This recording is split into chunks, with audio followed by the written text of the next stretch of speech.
¿Qué podemos aprender de Finlandia según Ken Robinson? Según Robinson, Finlandia probablemente es el país que tiene el mejor modelo de educación. Es un sistema educativo que potencia la curiosidad, la creatividad y la experimentación, con planes de estudios menos estandarizados que fomentan la enseñanza personalizada, buscando la participación y retroalimentación.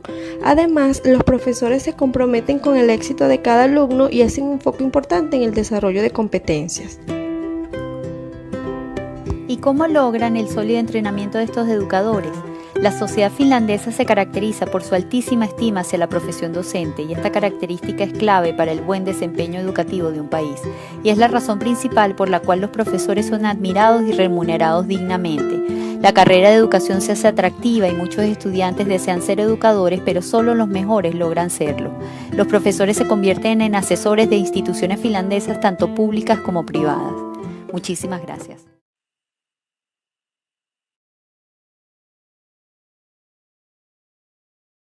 El objetivo de la fabricación industrial es producir versiones idénticas de un mismo producto. Igual sucede en el sistema educativo de masas. Estos se crearon con el fin de moldear a los estudiantes para que reunieran determinados requisitos. Esta es una de las razones por la que no todos salen adelante en este sistema, sintiéndose de algún modo marginados, ya que si no se adecuan a estos, se mantienen al margen del mismo. Citando a Ken Robinson, los centros de enseñanza contemporáneos mantienen mucho paralelismo con las cadenas de montaje, la división del trabajo y la producción en serie, impulsadas por Taylor y Ford, sin importar la habilidad o el talento que puede tener el estudiante, que sirva para defenderse en la vida y ser exitoso. A estos son los jóvenes que llamamos artistas, deportistas, emprendedores, entre otros. La escuela de hoy día debe ser el factor de cambio de la transformación de la sociedad. ¿Por qué?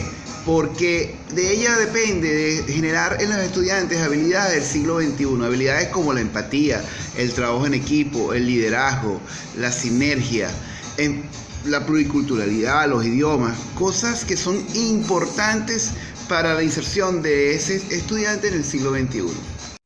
Tomando en cuenta nuestro tema y si entendemos que la creatividad es el potencial humano que está integrado por componentes cognitivos, afectivos, intelectuales, donde a través de una atmósfera creativa se pone de manifiesto para poder generar productos novedosos y de gran valor social y comunicarlos trascendiendo en determinados momentos el contexto histórico y social en que se vive, pues entonces podemos entender que no es solamente la alfabetización lo que es importante.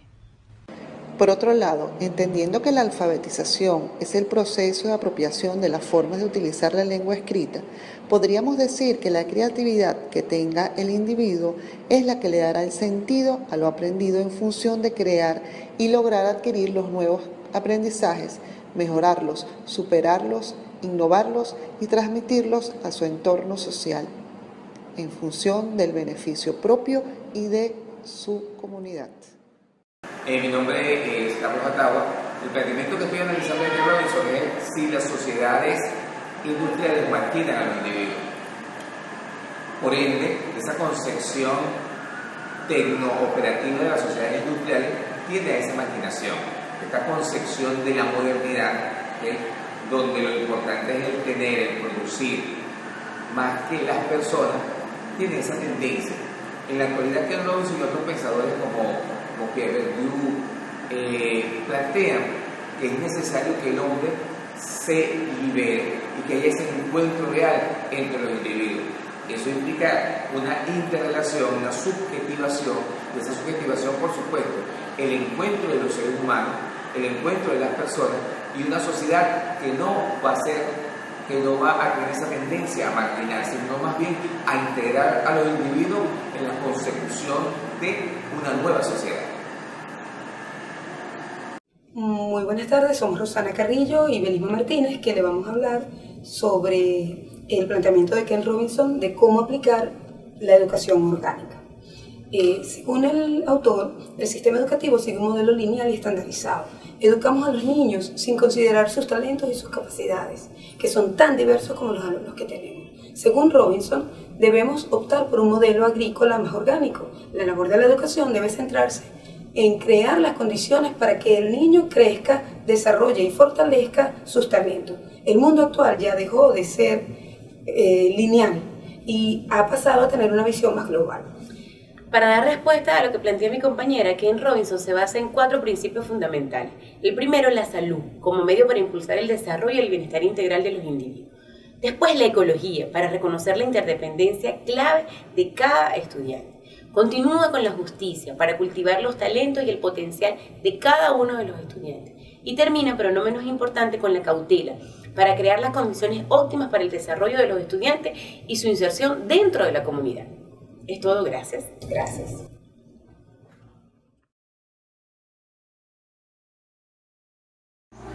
En muchos países del mundo los modelos educativos están normalizados. El gobierno impone qué se va a estudiar y cómo se va a evaluar. Por lo tanto, el docente queda limitado simplemente a impartir estos planes de estudio y evaluar, por lo que nada más podemos juzgar a los estudiantes como buenos y como malos. Es una instrucción totalmente directa que aleja de la creatividad a los estudiantes.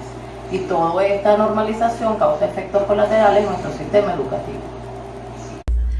La normalización hace hincapié en el trabajo académico y jerarquiza de esta forma las asignaturas, dando prioridad a la lengua, la matemática y las ciencias, dejando de lado las disciplinas más prácticas como el arte, el deporte y la música. Esto hace que una porción importante de los estudiantes quede desatendida y desmotivada, generando deserción estudiantil, o lo que puede ser peor, que nuestras aulas estén llenas de estudiantes que no quieran estar en ellas. Es por esto que aun cuando llegan a conseguir un título, probablemente no consigan un trabajo y mucho menos uno que los llene plenamente y en el cual puedan hacer lo que realmente les gusta. Hola, buenas tardes. Soy María Fernanda Soto del Colegio Guayamurí y mi compañera es Andrea Colmenares de El MAPIS. Hoy vamos a conversar sobre la frase de Ken Robinson de los maestros son el alma del éxito en las escuelas. Podemos decir que todo está en la actitud del maestro. De nada sirven las reformas que implanten en los colegios si nosotros como docentes no decidimos cambiar nuestra manera de pensar y aprender a entender un poco más y conocer a cada uno de nuestros alumnos. Conocer a nuestros alumnos quiere decir enfocarnos en las necesidades e intereses que ellos poseen, buscar la forma de que puedan desarrollar su talento natural y realizarse como ciudadanos capaces de comprender su mundo interior y aportarles sus potencialidades. Para así poder reforzar la creatividad en los alumnos y enseñarlos a que siempre estén abiertos a los errores y así puedan aprender de cada uno de ellos. ¡Feliz tarde! Buenas tardes, mi compañero Álvaro Prado y mi compañera Alexandra Defina les vamos a hablar sobre la ciudadanía activa y compasiva en la escuela.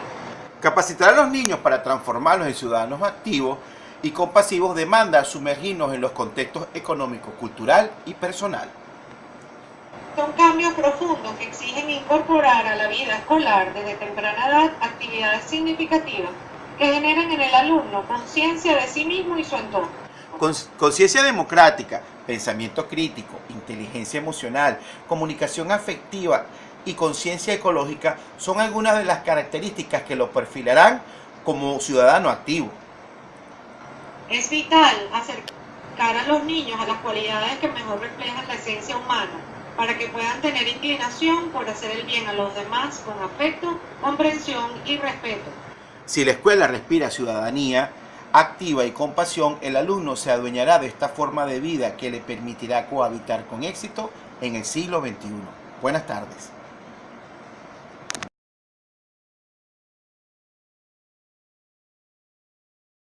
Bueno, el tema donde estoy yo con otro compañero es las razones por las que Shanghái piensa retirarse de presentar las pruebas. Ellos dicen que no les sorprenden los resultados que han obtenido debido a que se preparan para ello. Sin embargo, ahorita están estudiando la posibilidad de desarrollar físico y psicológicamente a sus alumnos para que tengan un entorno mejor y puedan prepararse mejor para la vida, porque la parte emocional la están descuidando. Los estudiantes de Shanghái realizaron por primera vez la prueba PISA en el 2009 y obtuvieron altas calificaciones en las 3 materias: lengua, matemáticas y ciencia. Repitieron este extraordinario rendimiento en el año 2012, lo que despertó el saber cómo este sistema de educación regional podría ser tan exitoso. Luego, en el año 2015, se calificó entre los 10 países con mejor rendimiento. Somos Nieves Malaver del Guayamurí y Gabriela Domingo del Colegio Integral El Ávila. Haremos referencia al caso de la Escuela Grange. Robinson, en su libro, habla de ella como un espacio donde el cambio estructural produjo resultados muy positivos. Ese cambio estructural tenía que ver con pensar en formas dinámicas de aprendizaje en entornos mucho menos estructurados, donde se favorecieran la representación de roles y experiencias comunes para dar sentido a lo que la escuela va a enseñar. Planificar en entornos donde se pone en práctica el desarrollo de competencias arroja excelentes resultados. Los cambios de Grange ilustran 3 temas fundamentales en los que se basa Robinson, que son la posibilidad de llevar a cabo innovaciones radicales dentro del sistema educativo.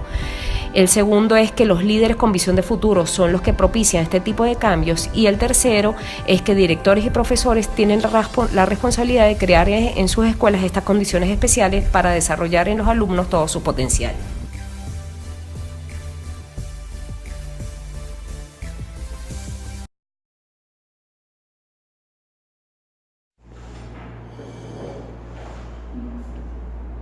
Hey niño, ¿por qué tú estás durmiendo en clase? ¿Qué? No, ¿qué? ¿Estoy en clase? Y es que la escuela que graduó a la generación del baby boomers y los millennials ya no satisface a la generación Z. Les enseñamos cosas que no están interesados y que no les son útiles. Y los evaluamos con pruebas que son iguales para todo el mundo. No fomentamos su creatividad ni su innovación a la hora de monetizar sus talentos. Esas cosas tienen que cambiar. ¿Qué podemos hacer para cambiar esta situación? Lo que tenemos que hacer es planificar en función del desarrollo de los talentos de nuestros alumnos. Podemos incorporar la radio como una herramienta para desarrollar las habilidades lingüísticas.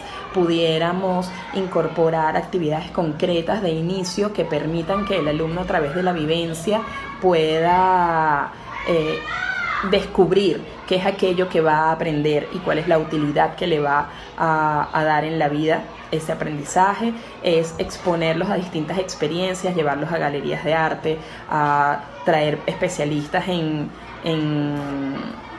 deportes extremos, conocer sus intereses, indagar en ellos para entonces poder montar una planificación de la clase en función de estos objetivos.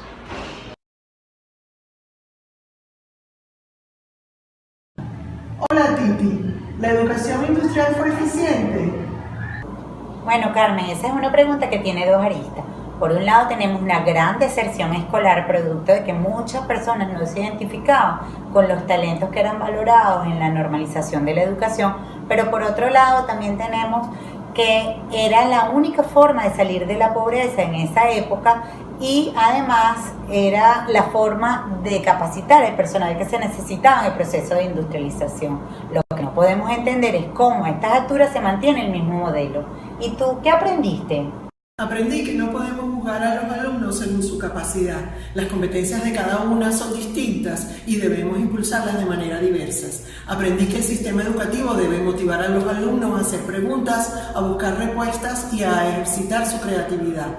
Aprendí que enseñar a los niños por edades revela que lo único que tienen en común es su fecha de nacimiento. Y por último aprendí que debemos ofrecerles a todos oportunidades de explorar sus talentos y poder realizarse en la vida.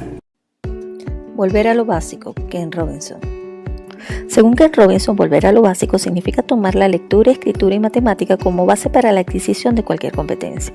La escuela, según Robinson, requiere de un cambio de concepto y método de enseñanza, basado en los principios y prácticas distintas, ya que a pesar de los grandes esfuerzos en tomar como prioridad la lectura, escritura y matemática, aún no se aprecian los logros significativos esperados. En el texto proponen una reforma educativa que surja desde abajo, conociendo y comprendiendo las necesidades e intereses de alumnos y educadores. Es imprescindible determinar qué hay que enseñar y de qué manera se debe realizar para desarrollar habilidades en nuestros alumnos. En el colegio trabajamos la producción de textos y la lectura de manera deliberada a través de distintos medios y momentos. Así el niño se motiva y da lo mejor de sí. Proponemos maneras creativas e innovadoras. En relación a las matemáticas, la desarrollamos a través de situaciones de la vida cotidiana basadas en sus intereses y necesidades.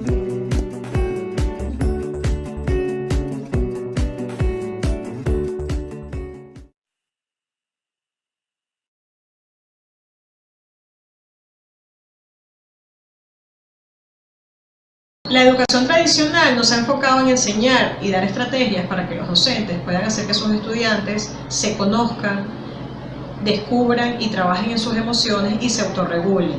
Es imprescindible en el siglo XXI que los docentes puedan enseñar estrategias para que los estudiantes descubran sus talentos y trabajen en ellos para así poder ser mejores. Para poder salir del abordaje tradicional que pone de supuesto en la realidad exterior del alumno, es importante un cambio de paradigma. Es importante entender que ya hay cosas del pasado que hoy día no son importantes para nuestra nueva generación y centrarnos en conectarnos con los sentimientos, con sus talentos, con los talentos de nuestros alumnos para poder aprovecharlos y en función de eso hacer una mejor educación que realmente les sirva para la vida y no sencillamente para hacer un cúmulo de aprendizajes en conocimiento. Grace, ¿qué piensa Ken Robinson que debe pasar en las escuelas? Para Ken Robinson y su propuesta de las escuelas creativas, se necesita formar a un individuo capaz de ser económicamente independiente y responsable. Pero ¿cómo puede hacer la escuela en su práctica diaria promover a un estudiante o promover en un estudiante esa cultura empresarial, esa cultura financiera, económica y social que le permita tener herramientas para adaptarse a la vida? Habría que preguntarse cómo lo puede hacer la escuela. Grace, bueno, el reto es ofrecer experiencias diversas que permitan a los estudiantes experimentar la realidad de la vida desde las aulas, de la mano de un docente que quiera construir ese aprendizaje con los niños, practicando todas las habilidades que el siglo XXI necesita de un ciudadano. Para Ken Robinson, la escuela es el lugar perfecto para promover la interculturalidad y así exponer a los estudiantes a tener experiencias que les permitan valorar, apreciar y aceptar diferentes culturas. Sin duda, esto les da la oportunidad de desarrollar habilidades para vivir en una sociedad plural. ¿Qué piensas tú, Sandra? Actualmente hay colegios en donde los estudiantes tienen diferentes nacionalidades y por ende diversas culturas. Según Ken Robinson, este tema debe ser tratado como una oportunidad de generar nuevo aprendizaje en los alumnos, ya que nos permite adquirir un aprendizaje más significativo partiendo desde lo que los niños saben y conocen hasta lo abstracto. Nosotros como profesores debemos tratar de que los estudiantes comprendan el mundo que los rodea y las diferentes culturas presentes en cada uno de ellos. Entonces, es importante vivir y comprender el entorno desde sus propias experiencias personales y reales que desde un aula de clase.